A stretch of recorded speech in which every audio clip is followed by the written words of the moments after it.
MECE principle. In humanitarian work, strong intentions are not enough. Decisions are judged on clarity, logic, and credibility. One of the most common reasons proposals fail is not lack of need, but a lack of structure. MECE principle exists to prevent that. MECE stands for mutually exclusive, collectively exhaustive.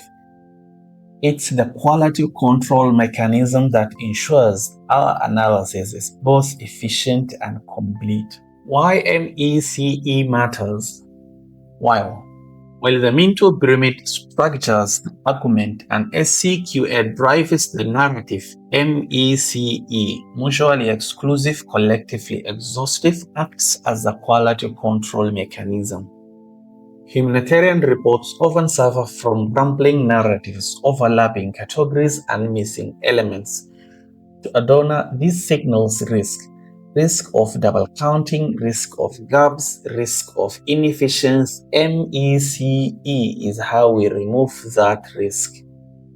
At its core, MECE answers two donor questions silently. Are you wasting resources? Have you thought of everything? The core philosophy, divide and conquer. MECE is known as the gold standard for logical grouping. It allows us to break down complex multisectoral crises into distinct, independent packets that withstand with scrutiny. Each packet has a clear purpose, and together they describe the whole problem. This is essential when designing responses to complex emergencies such as displacement, conflict, climate shocks, so on and so forth. There are two pillars of MECE. The first pillar, mutually exclusive. Mutually exclusive means no overlap. The rule is simple. One item belongs to one category only. A beneficiary, an activity, or a dollar cannot sit in two places at the same time. In humanitarian budgeting, this prevents double counting. This prevents double counting. For example, having both medical kits and health supplies as a separate budget lines without distinction creates confusion.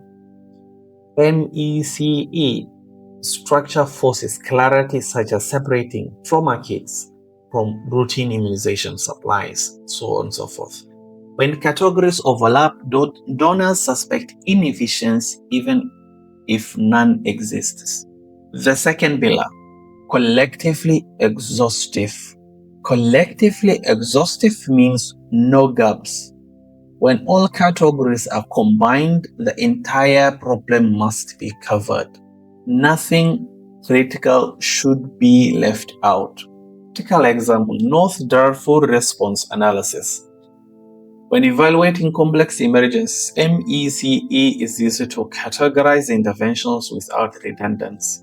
On the budget side, when you have confusions, it overlaps budget for general medical kits as specific health supplies.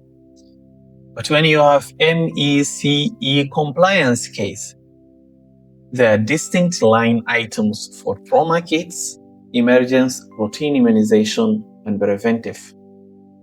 Exhaustive, assessing earthquake damage to buildings but ignoring that the psychological trauma of survivors. A full assessment covering physical infrastructure, physical health, psychological or psychosocial needs.